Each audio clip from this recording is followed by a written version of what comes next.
Hey everybody, it's Rob here at etrailer.com, and today we're going to be taking a look at the CURT Class 2 Custom Fit Trailer Hitch Receiver on our 2020 Ford Edge.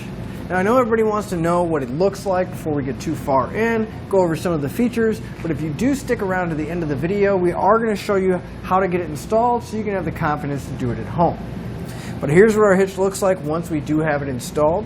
The cross tube is going to sit right below the bumper, but it's tucked up pretty far, really close to the bumper, and it does sit back a little bit, so it's not as noticeable. The main thing we're going to see is the receiver tube sticking out right here at the back, and it is a Class 2, which means it's going to give us that 1¼ by 1¼ receiver tube opening. This would be great for light duty towing. Maybe if you just want to put a bike rack or a cargo carrier back here, it'd be great for some light duty applications like that. But regardless of exactly how you're going to be using your hitch, all of the accessories are going to mount through the hitch pin hole here on the side. And our hitch is going to accept a standard 1/2" pin and clip. Now these aren't going to come with the hitch, but you can find them here at etrailer.com, along with some locking devices and anti-rattle devices to keep your accessories secure and to cut down on the annoying rattling sound coming from the back of the receiver tube. Now if you do plan on doing some towing, there's a couple things to keep in mind. There is a specific drawbar made for our hitch, and it is going to be sold separately, but again, it is available here at etrailer.com. The other thing is you need a spot to hook up your safety chains. Now here we have a plate style welded to the bottom of the receiver tube, and even with if you have what I consider normal size hooks, you should have plenty of room to get them hooked on. It is pretty close to the bottom of our edge here, but this is plastic, so we really shouldn't have to worry about any kind of damage or anything. Just keep in mind it is pretty close. And if you have some oversized hooks, there's still enough room to get them hooked on, but again, it's just a little bit close, so you might want to be mindful when you go to unhook or hook up your chains. Now if you're looking for a hitch, you want to make sure that it's up to the task that you put it to, so the weight ratings are going to be pretty important. Our hitch is going to have a 350-pound tongue weight. That's going to be the maximum downward pressure at the end of the receiver tube. To put that in perspective, we're going to be able to really use a good amount of space on cargo carriers, especially somewhat of the smaller ones. And if we want to take a bike with us, we'll be able to carry 3, maybe 4 bikes with us on a bike rack. Now as far as the gross trailer rating goes, our hitch has a 3,500-pound rating. That means it can pull up to 3,500 pounds, but that does include the trailer and the load we have on it. So with those numbers in mind, I do urge you to check your Edge's owner's manual, because those are the ratings for our hitch, and we don't want to exceed the manufacturer's rating. I'd like to give you a few measurements, and these are going to help you whenever you're looking for accessories for your new hitch, like a bike rack or a cargo carrier. From the center of the hitch pin hole to the outermost edge of the bumper, it's going to be right about 4.5 inches. Now that measurement is going to help you out when you're looking at folding accessories to make sure you have enough room to put them in the upright stored position and not make contact with the rear bumper. From the ground to the inside top edge of the receiver tube opening, it's going to be right about 13.75 inches. Now with that height, I would definitely recommend a bike rack or a cargo carrier with a raised shank. That way we get a little bit more ground clearance out of it. But now that we've seen what our hitch looks like and gone over some of the features, let's go through the installation process together. To begin our installation, we want to come to the very back of our edge, and we're going to come underneath. Now I'm going to put up a support strap because we're going to have to lower our exhaust. If you're at home, you can put a jack stand, pretty much whatever you have available, just so it doesn't come down too far. But with the strap, I'm just going to find a secure point on the vehicle,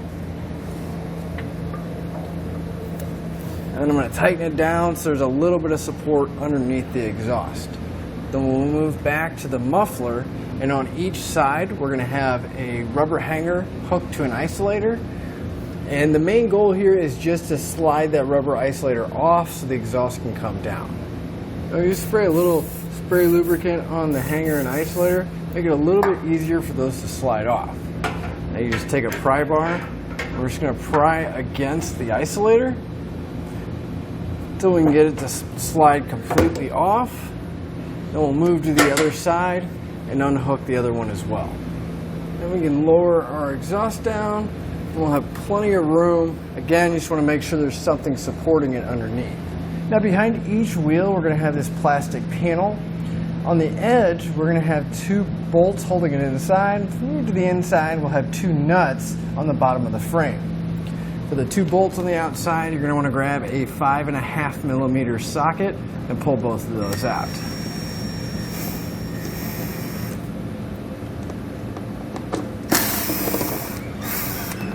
And for the nuts, you want to use a 10mm socket.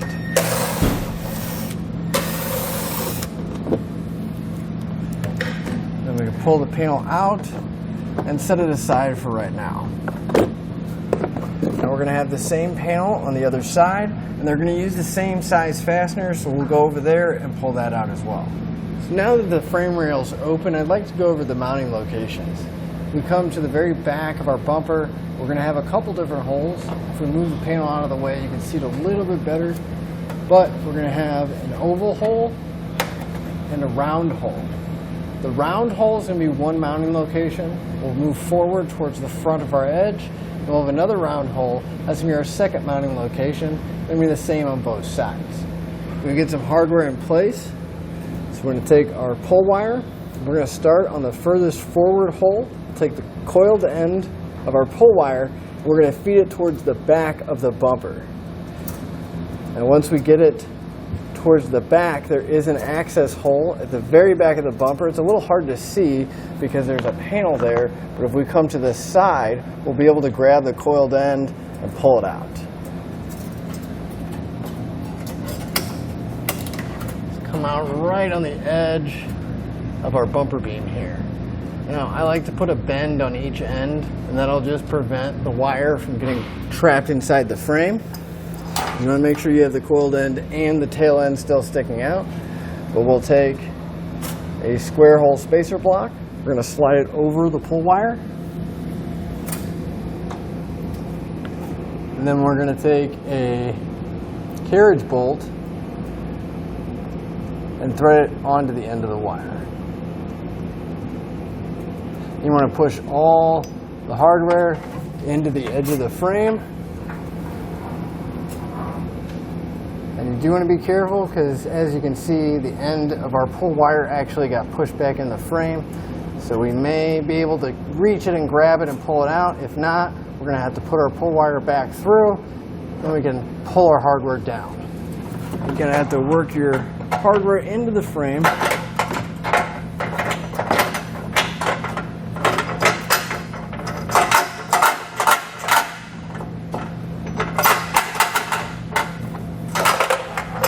We're going to pull on your pull wire until we can have the bolt drop through. Now, I do want to mention, when you're putting the bolts in the back of the frame, you want to make sure you push the block in first and then have the bolt go through, because it can get trapped in there pretty easy and it's pretty hard to reach your hand in there and sneak it out. There's going to be the same combination of hardware and technique to get them into 3 other locations. So we'll do the one over here and the 2 on the other side. Now, the next set of hands, we're going to lift our hitch up. You're going to take your pull wires and come from the top going down through the hitch. Once we have the pull wires through, you can lift it up, put a little bit of tension on the pull wires, make sure they come through the hitch. We can remove one of the pull wires from the bolt. We're going to grab a hex nut out of the kit. I'm going to get one at least loosely installed on each side. That way the hitch will support itself, and we can get the rest of the flange nuts in place, because each one of the bolts is going to get a flange nut. And once you have all the hardware in place, you want to come back with either a 19mm socket or a 3/4 inch socket and snug up all the flange nuts.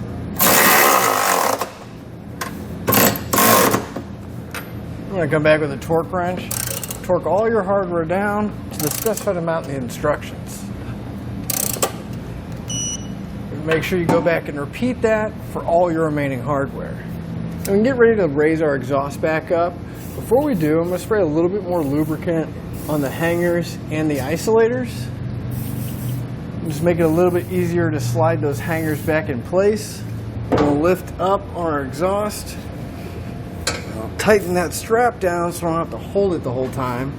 We just kind of rotate the hanger into position and slide the muffler back on.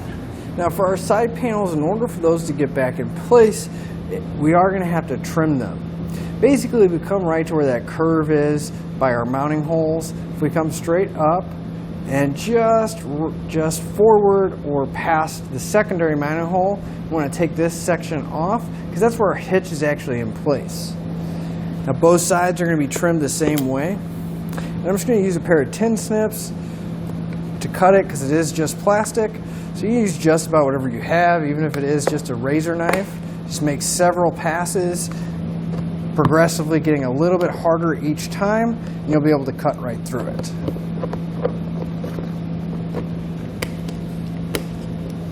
Once we have this trimmed out, we can test fit it, make sure it fits back in there with the hitch in place, then we'll trim out the other side and we'll put both panels back. You'll be able to slide your panel in place, just kind of make sure that it does line up. But right here you can see right past that first mounting hole of why exactly we need to trim our hitch out. So now we can just get the hardware put back in place, trim the other one. Make sure your holes are lined up. Or replace the hardware. Just keep in mind we are only going to have that single attachment point for that nut on the inside because we actually ended up cutting off the other tab. And finally we can pull down the strap that was supporting the exhaust, and that'll finish up your installation and your look at the CURT Class 2 Custom Fit Trailer Hitch Receiver on our 2020 Ford Edge.